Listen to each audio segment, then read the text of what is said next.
Hey, what's up, YouTube? Today I'm going to react to my nigga JxmyHighroller. This needs to stop.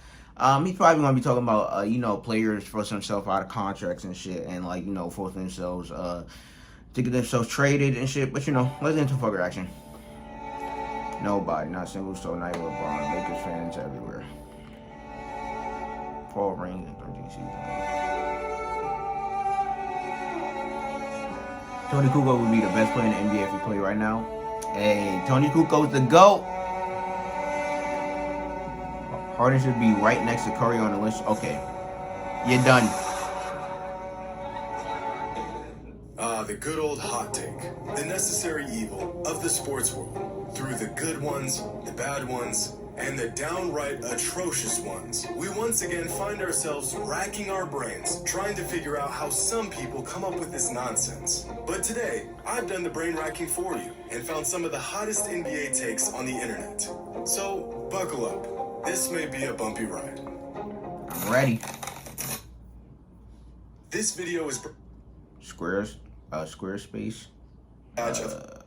Jimmy getting that fucking bag. Have your accounts deactivated for the absolute tomfoolery y'all are posting on these pages. And after sifting through hundreds of takes, here's some of the best and worst that I came across. With rumors of Kyrie Irving leaving the Brooklyn Nets floating around over the past week, his first take speaks volumes to how I think a lot of NBA fans are feeling at the moment. And it might just be one of the best hot takes I've seen in a while. This NBA fan says that super teams and super team-ups bore him now.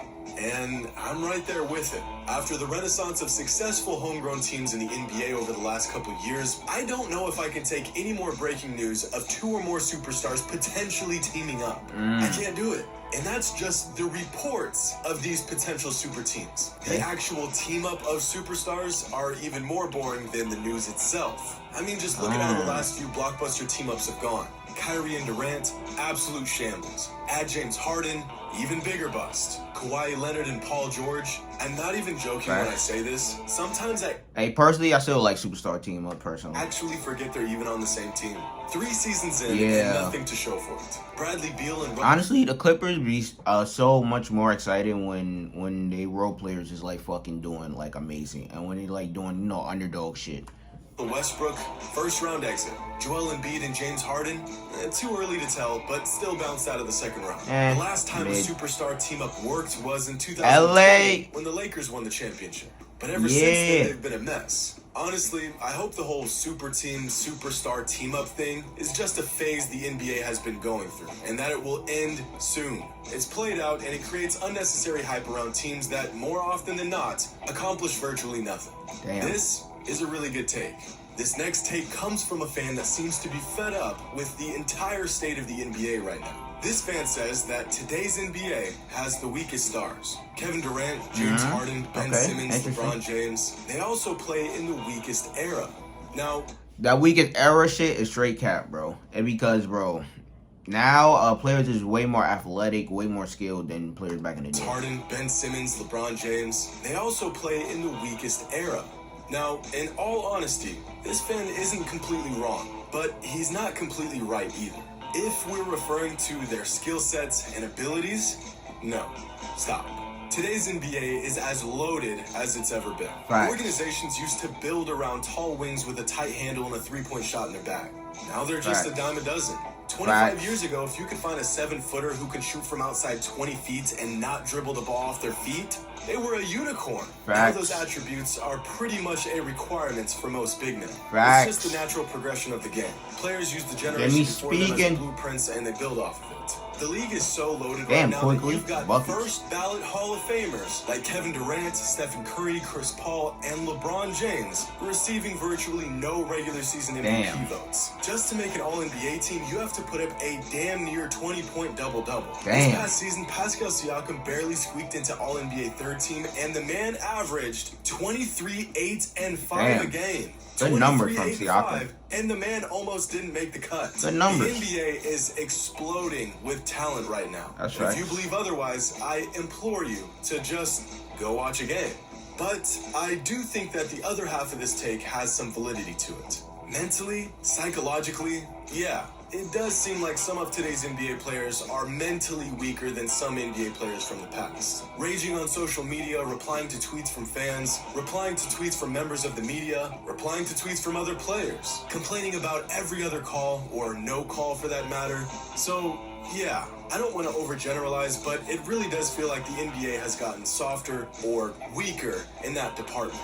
But let's be honest, if Twitter existed in the 80s and 90s, you cannot convince me that guys like Shaq or Dennis Rodman or Gary Payton wouldn't clap back at fans. Facts, bro. Like, bro, these players now, they just grow up with social media. So it's like, bro, of course they're gonna be, tweeting and Shaq shit. slam dunk a fan on Twitter the other day. So this take isn't bad, but it isn't good.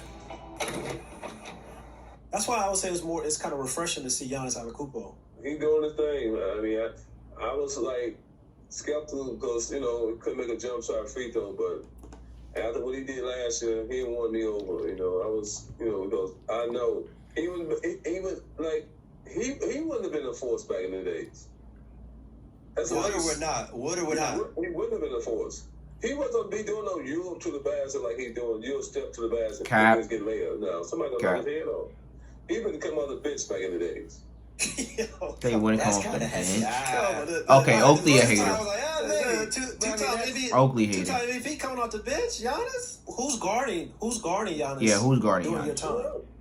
If he playing, I'm guarding being power forward, the next power forward. Oakley, you are getting fucking baked, bro. Stop the cap. You're getting baked. But he wouldn't have been, 50 and can't make a free throw jump shot. No, he'd be at the free throw line. Oh, okay. So you're gonna be hacking niggas. What does Charles Oakley have to So gain since by you taking can't a shot actually at guard Giannis? Giannis, you actually gonna hack him. Off the bench. If I've said it once, I've said it a million times. So I guess it's gonna be every play because you guys gonna get fouled out, bro. Like, bro, that's gonna be Oakley only chance of guarding fucking Giannis, bro. It's a fucking foul him, bro. Every time when you're coming downhill, it's to grab him up or clothesline a nigga. They would adjust their game accordingly. If you don't do that, that That's nigga what getting makes them baked. great. This would be the equivalent of saying Shaq wouldn't be dominant in today's NBA because he doesn't have an outside shot. Facts. It's just ridiculous. Do you really think you're stopping this, Charles? Or this? Or this? Awesome. You know how to clothesline a guy and put him on his back. Congrats. Oh, now he's Giannis good knows for it. this is coming, and next time he comes down the court, he's going to Euro step past you and punch one in on your head. Or better yet, he'll just go right into your chest full speed and get the call every single time. Physical defense does not automatically mean good defense. In fact, a lot of the times, it means the exact opposite. Yeah, when you can't guard a guy, you end up just hacking him. Facts. And aside from the all-time great bigs we all know from Oakley's era, who exactly were these amazing bruisers that Giannis would be coming off the bench behind? Charles Oakley's best season in the NBA was in 1994. He was an all-star in that year. The starting power forwards across the league looked like this.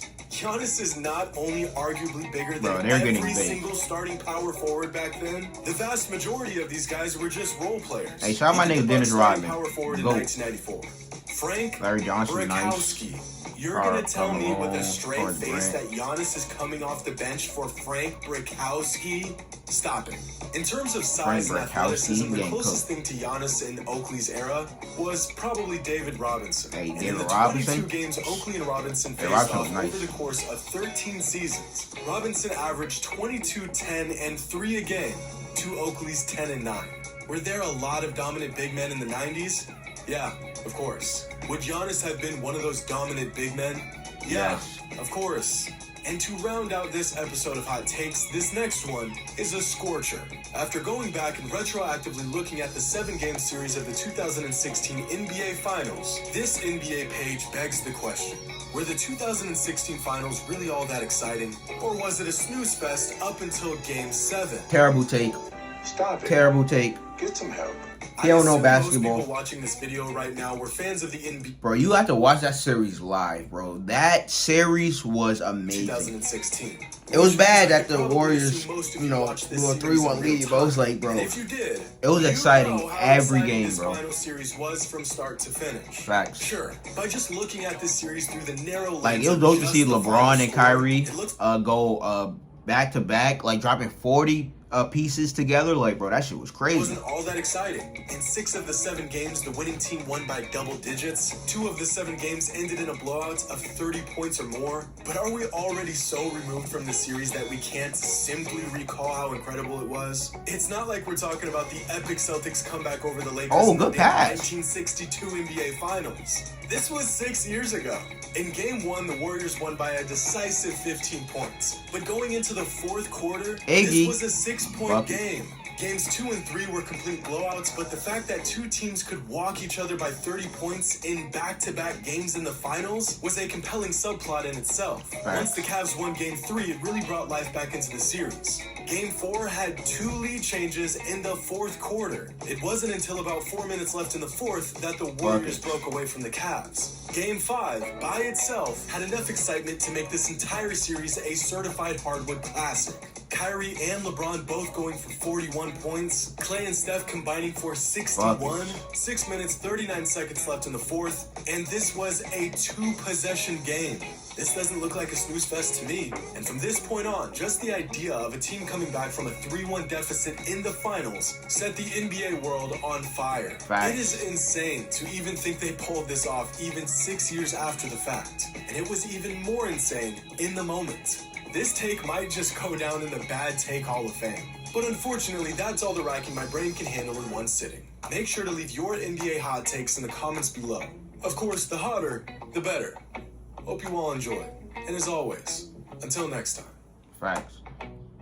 Another great video for... Damn, they slammed Dennis. Hold on. Go back. Damn. Take my... Damn. God damn. But another fucking great ass video for fucking Jimmy. But you know, like, comment, subscribe. If there's anything else you want to interact, you know, down below in the comments. But check out in the next one.